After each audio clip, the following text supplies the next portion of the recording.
Hello नमस्कार प्रणाम दोस्तों, हर हर महादेव। हम सिंगर जितेंद्र दीवाना आप सबके ब्रांड वायरल चैनल भले यूपी साइड में स्वागत है। उम्मीद करते हैं स्वस्थ होगा, मस्त होगा और अपने अपने काम में व्यस्त होगा। दोस्तों आज हम बात करने जा रहे हैं, बहुत दिन हो गया मेरा एक ब्लॉग बनाए हुए, बहुत दिन मतलब देखते हुए और देखते देखते मुझे आज आज निकलने वाला हूँ, कलकत्ता निकलूँगा।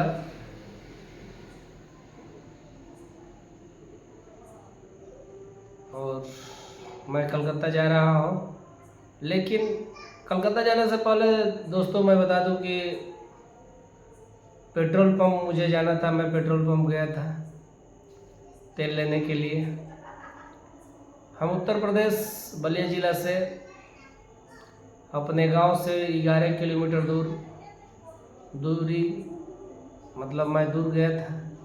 हमारे घर से और बलिया की दूरी 11 किलोमीटर है, जो कि 11 किलोमीटर के रेंज में 5 पेट्रोल पंप पड़ते हैं। पाँचों के पाँचों पेट्रोल पंप बंद हैं। मैं कई बार आप लोगों को बताया हूँ, अगले ब्लॉग में भी मैं कई बार बताया था कि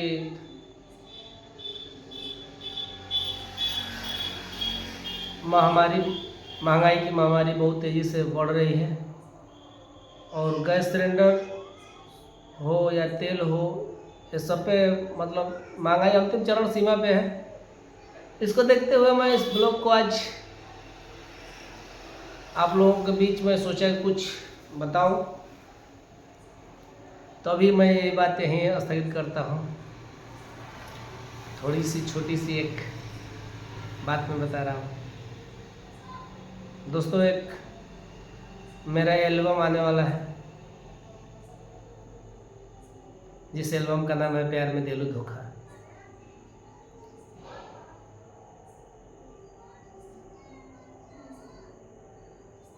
उस एल्बम में दर्द भरा सॉन्ग है। उस सॉन्ग में एक गीत है कि तोड़ दिहलु दिल कहे कैलू तू धोखा, तोड़ दिहलु दिल कहे कैलू तू धोखा, यार छोड़लू पीछे तू, यार छोड़लू पीछे दिलू मर दे के मौका, यार छोड़लू पीछे दिलू मर दे के मौका।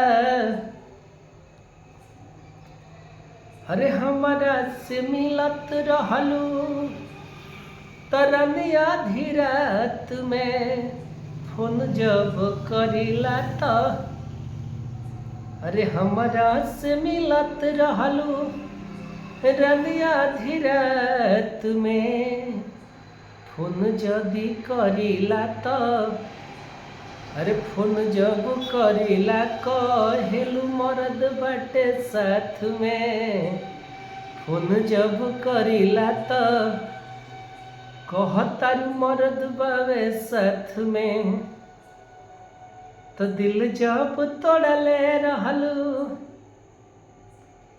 पाइए के मौका। तो दोस्तों ये मेरा एल्बम दर्द भरा सॉन्ग, आप लोगों को बहुत प्यार दुलार आशीर्वाद चाहिए, और ऐसे ही हमारे ब्लॉग और हमारे गीत को आप लोग जैसे प्यार दुलार आशीर्वाद दे रहे हैं वैसे ही देते रहिएगा। और ये मेरा एल्बम एंगल म्यूजिक कंपनी से आएगा। मैं भी रिकॉर्डिंग करके पिछले 2 दिन पहले रिकॉर्डिंग किया था, और आज मैं आप लोगों को बता दूं पोस्टर भी उसका बहुत जल्दी आप लोगों के बीच लॉन्च होगा। और अभी ये बात यहीं हमारी अपनी एल्बम की बात यहीं रखिए, और मैं इस बात को यहीं स्थगित करता हूं। और आज मैं एक बात आप लोगों को बता दूं कि दोस्तों मेरा मेन मुद्दा यही था कि जब से मैं 2015 से लेकर के और 2026 का सफ़र, बीजेपी सरकार का जो भी सफ़र था, अब यूपी बिहार में बीजेपी सरकार नहीं आएगी।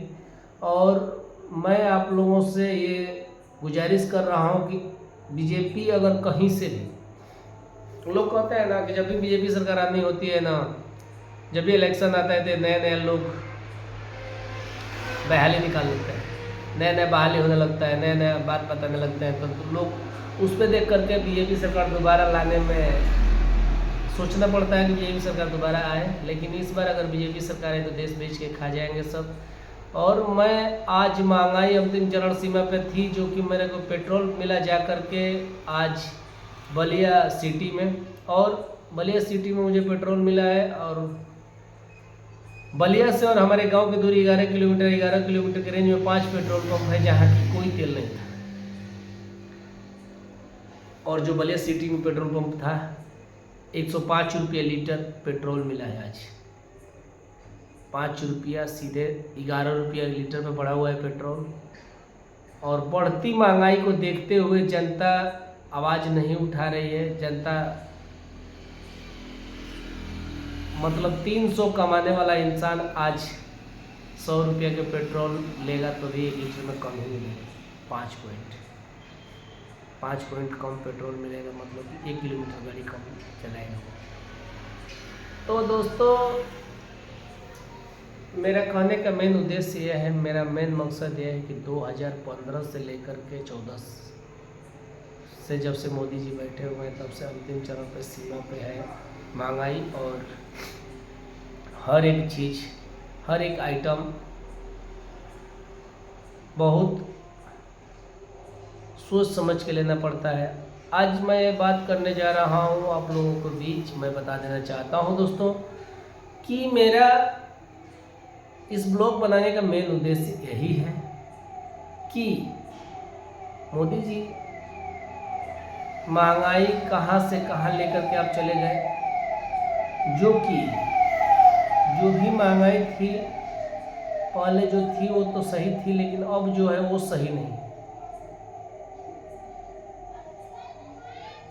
पेट्रोल डीजल में महामारी, गैस पे महामारी। भाई अगर किसी को भी घर में शादी विवाह फंक्शन कोई पड़ जाए और किसी को गैस लेना हो, अगर 2-3 सिलेंडर की ज़रूरत हो, उसके पास एक भी सिलेंडर ना हो, तो पहले था कि 150 रुपये दे करके कोई ले लेता था एजेंसी से गैस सिलेंडर, एजेंसी वाले 2-3 सिलेंडर दे देते थे पैसा पे और ला करके फिर खाली करके उसको दे देना पड़ता था। लेकिन अभी नया नियम का है, कमर्शियल कनेक्शन कराओ 4500 रुपया लगेंगे, 1 सिलेंडर मिलेगा और प्लस में शादी में वो 1 सिलेंडर यूज कीजिए और उसके बाद भी सिलेंडर खाली लेकर एजेंसी को सुपुर्द कीजिए। ये 4500 रुपये किसके खाता में जाएगा?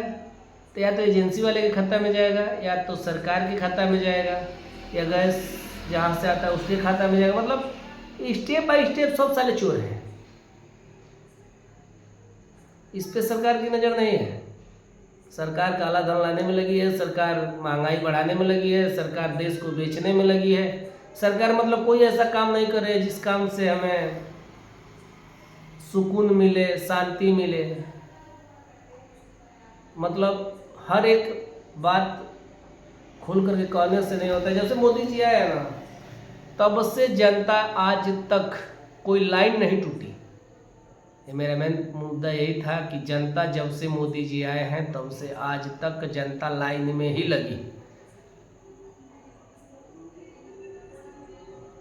पता नहीं आगे क्या होगा, भविष्य में आने वाले समय में क्या होगा, इसके बारे में कोई नहीं सोचता है। बस सब लगे हुए हैं उसी में, सब उसी में लगे हुए हैं। मैं बता दूं आप लोगों को कि जनता अभी नहीं आगे भी बहुत दुखद घड़ी में आने वाली है। कोरोना में मोदी जी अपना कार्यकाल 2020 से शुरू किया है, 2016 से उन्होंने कार्यकाल शुरू किया है। नोटबंदी शुरू की है। 8 नवंबर रात्रि 9 बजे मोदी जी टीवी पर आए। हम नरेंद्र मोदी घोषणा कर रहे हैं कि नोट बंदी हो गया, नोट बंद किया जाए, हम काला धन बाहर से ला रहे हैं। मोदी जी अपना 8 तारीख को घोषणा किए थे। और तो 2016 में मोदी जी अपना कार्यकाल शुरू किए थे नोटबंदी करके दोस्तों। और मैं बता देना चाहता हूँ आप लोगों को कि नोटबंदी के बाद जैसे तैसे 1 से 1.5 साल 2 साल लगे देश को सुधारने के लिए। उसके बाद मोदी जी ने 2018 में जीएसटी लागू कर दिया। जीएसटी से किसको फायदा है? सरकार को। जो भी आता है वो सरकार के खाता में जाता है, जो भी होता है वो सरकार के खाता में जाता है। जीएसटी से किसको लाभ है? सरकार को। मैं आप लोगों को बता देना चाहता हूं दोस्तों कि सरकार के खाता में जीएसटी लगाए मोदी जी जीएसटी लगाए, सरकार के खाता में जाता है। जो भी फंड कटता है, जो भी जीएसटी लागू होता है वो सरकार के खाता में जाता है। चलिए, जैसे तैसे देश अपना आर्थिक स्थिति सुधारा। आर्थिक स्थिति इतना पीछे हो गई हमारे देश के, हमारे भारत को सोना की चिड़िया कहा जाता है। और इसी भारत में सोना के रेट आज 1.5 लाख रुपया, 10 ग्राम का दाम है 1.5 लाख रुपया। हमारे बाबा दादा के ज़माने में सोना नहीं था कि हाथ था, वो भगवान जाने, मैं नहीं देखा हूँ। लेकिन मैं बता दूँ कि आज से 14-15 साल पीछे के सोना के रेट ले लीजिए और आज का सोना का रेट ले लीजिए। 14-15 साल पीछे चांदी का रेट ले लीजिए और आज चांदी का रेट ले लीजिए। शेयर मार्केट में इतना मतलब सोने के चिड़िया, जो भारत में सोने की चिड़िया थी, जिस देश में सोना का चिड़िया, जिस भारत को सोना की चिड़िया बोला जाता था, उस देश में आज सोना 1.5 लाख रुपये 10 ग्राम का दाम है। चांदी 1,20,000 के समथिंग है। तो कहीं ना कहीं हम लोग से भी चूक हुई है, कहीं ना कहीं सरकार चूक कर रही है। सरकार पीछे ढकेलने में लगी है और जनता उसी को वाहवाही दे रहा है। मोदी जी 2020 में आए और एक दिन 22 मार्च को 24 घंटे के लिए लॉकडाउन लगाए। वो दिन मुझे याद है कि मैं दिल्ली से आया था, बलिया से पैदल आया अपने गांव तक। मोदी जी 2020 में लॉकडाउन लगा दिए।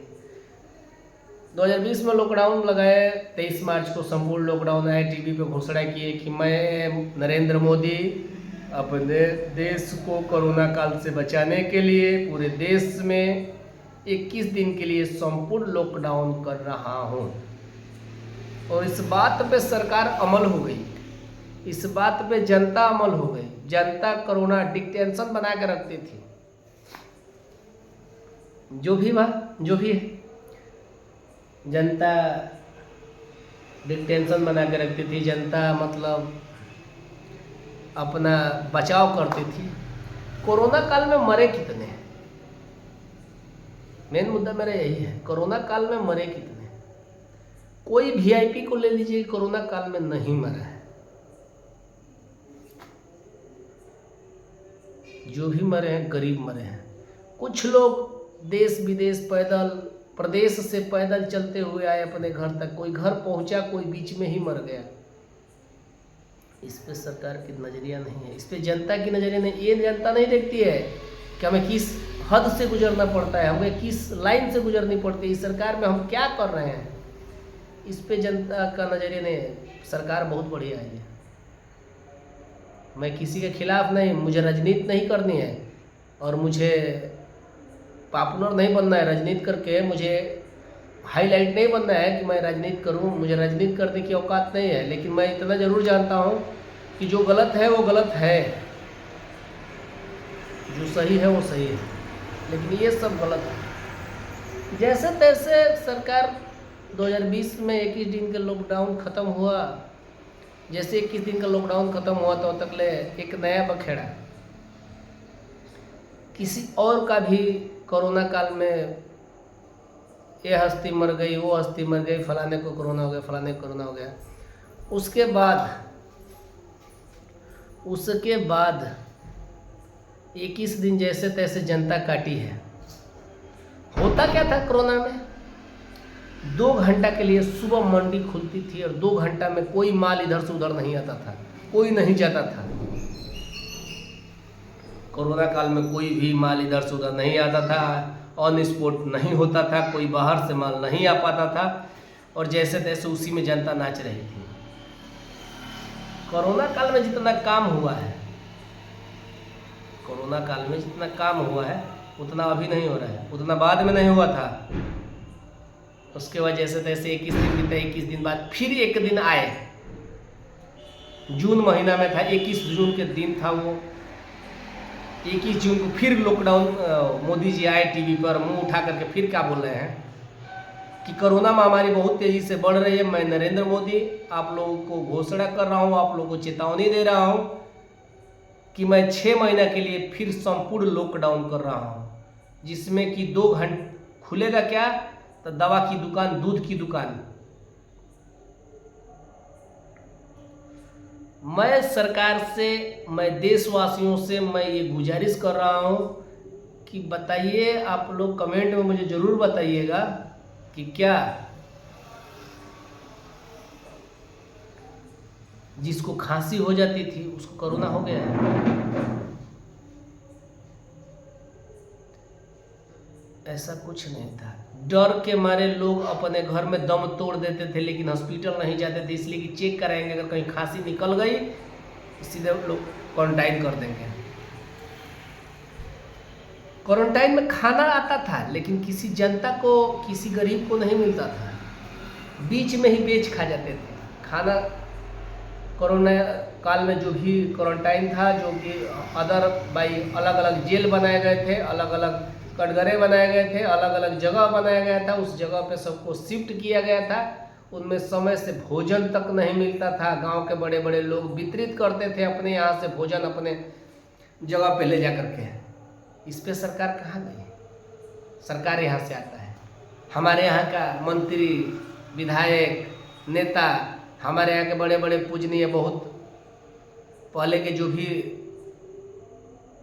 मतलब बड़े बड़े लोग हैं, वो अपने घर से राशन बना करके, खाना बना करके ले जाते थे भोजन वितरित करने, और ये भोजन सरकार यहाँ से नहीं आता। इस पे सरकार का कोई नजरिया नहीं है। तो दोस्तों, ये मेरा ब्लॉग नंबर 14 था, और इस ब्लॉग में मैं एक बात बता दूं आप लोगों को कि जो भी मैं बोल रहा हूँ वो रियल है। और एक बात आप लोगों को बता दूं, मैं उस चीज़ को बहुत गौर से महसूस किया हूँ इस सरकार के बारे में, कि ये सरकार बेचने में लगी है, ये सरकार बना नहीं रही, सरकार बिगाड़ रही है। ये हवाई अड्डा बन गया, वो हवाई अड्डा बन गया, वो क्या बोलते हैं, रेलवे स्टेशन बन गया, ये रोड बन रहा है, तो वो फ्लाईओवर बन रहा है। अरे बहन, जो फ्लाईओवर जनता को खाना नहीं देगा, फ्लाईओवर जनता को मतलब सुकून और शांति से नहीं रखेगा। भूख लगती है, अगर भूख लगती है तो उसको राशन दिया जाता है। भूख लगे तो राशन दिया जाता है, पैसा से पेट नहीं भरता। नौकरी देने का ऐलान किए थे, घर भर में एक एक नौकरी देंगे। नौकरी इनकी माँ की भौंसड़े में गई, नौकरी किसी को नहीं मिली। दोस्तों, मैं अपना लास्ट बात आप लोगों के बीच एक और बात रखने जा रहा हूँ। कमेंट में मुझे ज़रूर बताइएगा क्या ये सही है या गलत है, क्या इस बात से आप सहमत हैं या नहीं। मेरा लास्ट बात यह है कि कोरोना काल में जैसे तैसे कटा, जब कोरोना काल ख़त्म हुआ तो वैक्सीन का टीका लगने लगा, कोरोना वैक्सीन लगने लगा। पहले 1 लगा, उसके बाद 2 लगा, उसके बाद 3 लगा, उसके बाद चौथा बूस्टर डोज लगा। मेरा भी लगा है। मैं बहुत, मेरा वज़न 90 से 80 से 85 किलो का वज़न था, आज मैं 60 से 62 किलो का हूँ। मैं गल गया कोरोना काल की सुई लगा करके। कोरोना काल में जितने लोग, नया से लेकर के बुजुर्ग तक, जितने लोगों को कोरोना काल में वैक्सीन लगी है, मैं गिनती करा दूंगा कि 75% लोग इस धरती से भगवान को अलविदा हो चुके हैं। इस पे सरकार के दोष नहीं है, इसमें सरकार के दोष नहीं है, इसमें जनता को नहीं दिखती है। और जब से सरकार आई है तब से जनता को पीसने में लगी है, सब लाइन में लगे हैं, कोई आज खाली नहीं है। कभी बैंक में, कभी पोस्ट ऑफिस में, तो कभी गैस के लिए, तो कभी तेल के लिए, कभी राशन के लिए, कभी आधार कार्ड के लिए, कभी पैन कार्ड के लिए, जाति बनवाने के लिए, निवास बनवाने के लिए। मतलब जब से ये सरकार आई है, पहले ऐसा नहीं था, जब से ये सरकार आई है तब से जनता आज तक अभी तक लाइन में है। और आगे जब तक ये सरकार रहेगी नए नए बखेड़ा खड़े होंगे और जनता लाइन में ही जिंदगी खत्म हो जाएगी। जब भी सरकार की कोई नया नियम लागू होता है, जैसे कि इलाहाबाद प्रयागराज में, मैं बता दूं आप लोगों को इलाहाबाद प्रयागराज में महाकुंभ में लगाता है एक साल, कितना साल बाद, वो हर साल लगता है, लेकिन उसको नाम देना है सरकार की तरफ से। ये तीर्थ इतने साल बाद लग रही है और जनता भेड़ बकरियों की तरह जा रही है, वहाँ पीस रही है। इस पे जनता के नजर मोक्ष प्राप्त करने गए थे, सब मोक्ष प्राप्त हो गए। मरे थे 300, दिखाया गया 30। सबसे बड़ी दोगली ये न्यूज वाले हैं। दोगली न्यूज हकीकत कभी नहीं दिखाती। तो दोस्तों, मैं आप लोगों से इस ब्लॉग में इतना ही मैं विदा लेना चाहता हूं और मैं आप लोगों से हाथ जोड़ के कह रहा हूं कि मुझे राजनीति नहीं करनी है। मैं राजनीति करने के लिए नहीं आया हूं। मैं जनता को इतना संदेश देना चाहता हूं कि घर का मुखिया ऐसा हो